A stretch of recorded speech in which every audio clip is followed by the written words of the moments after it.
जबकि बाबा बालकनाथ से लेकर दिया कुमारी तक पर दांव लग रहे हैं। लेकिन सत्ता की चाबी किसके हाथ लगेगी? वसुंधरा का दांव पेच राजस्थान का राज किसे दिलाएगा? अब देखिए राजस्थान में कौन बनेगा मुख्यमंत्री।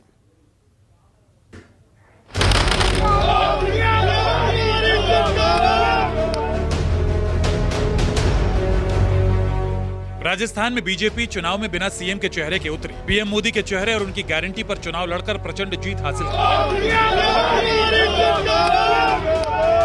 नतीजों के बाद यहां भी सीएम कौन होगा सवाल बना हुआ है। अब खबर आई है कि केंद्र सोच रहा है कि यहां भी कोई नया चेहरा होगा, तो सीएम का सस्पेंस और गहरा हो गया। वैसे यहां कई चेहरे हैं जिसकी चर्चा हो रही है, लेकिन मोदी के मन में क्या है ऐलान के बाद ही पता चलेगा।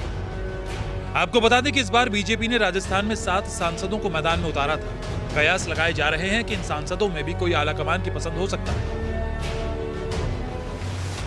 जो सांसद जीते हैं उन्होंने अपनी सांसदी से इस्तीफा दे दिया है।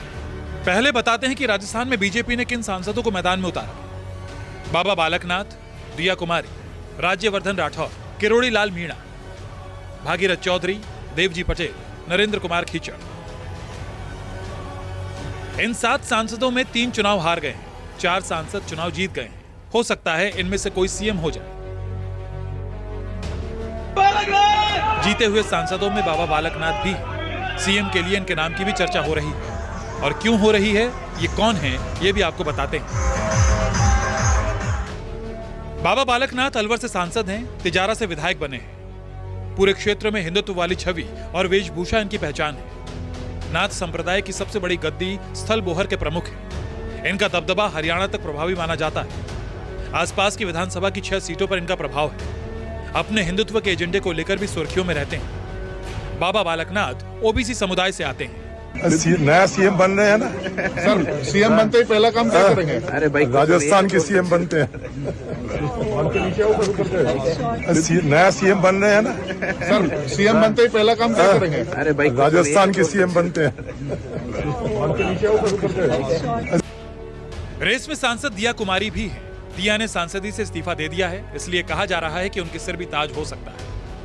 भारतीय जनता पार्टी ने जिस तरह से तीनों राज्यों में सरकार बनाई, निश्चित रूप से हमारे प्रधानमंत्री मोदी जी, केंद्र सरकार की योजनाएं, केंद्र सरकार के विकास के काम, यही सब कुछ देखकर जनता ने विश्वास जताया है और भारतीय जनता पार्टी को बहुत अच्छे वोटों से और बहुत बड़ी बहुमत से सरकार हमारी तीनों राज्यों में बनी। तो सब पार्टी का डिसीजन होगा, किसका क्या रोल होता है, क्या नहीं होता है। लेकिन अभी बहुत अच्छा एक वातावरण है पूरे राजस्थान, मध्य प्रदेश और पूरे देश भर में, क्योंकि ये एक डायरेक्शन ये और मैसेज ये है जनता का कि हमको सिर्फ और सिर्फ भरोसा है तो मोदी जी पर और भारतीय जनता पार्टी।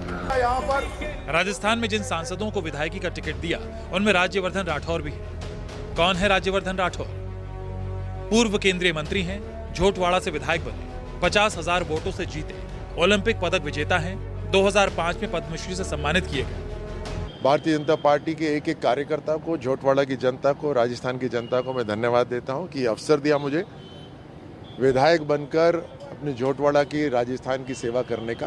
पार्टी की अपनी स्ट्रैटेजी होती है, हर राज्य में अपना एक तरीका होता है और राजस्थान के अंदर कलेक्टिव लीडरशिप के साथ हमने ये चुनाव लड़ा और अब समय के हिसाब से पार्टी का पार्लियामेंट्री बोर्ड निर्णय करेगा, प्रधानमंत्री मोदी जी की लीडरशिप में तय होगा और फिर जैसे भी जिसको जिम्मेदारी मिलेगी हम सब मिलकर राजस्थान के अंदर एक ऐसा समय लाने की कोशिश करेंगे कि पिछले 5 साल की भरपाई हो और राजस्थान सभी राज्यों, अग्रणी राज्य उनकी श्रेणी में आके खड़ा हो।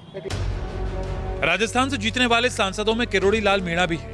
मेडिकल के छात्र रहे किरोड़ी लाल मीणा का राजस्थान की राजनीति में लंबा अनुभव है। आंदोलनकारी नेता हैं, एससी समाज को साधते हैं। पूर्वी राजस्थान में बड़ी पकड़ है। वसुंधरा राजे भाई मानती हैं, राखी बांधती हैं। केंद्र से भी अच्छे संबंध हैं। सवाई माधोपुर से विधायक बने हैं। राजस्थान के लिए दिल्ली के दिल में क्या है, अभी ये सिर्फ अटकलों में ही जिंदा है।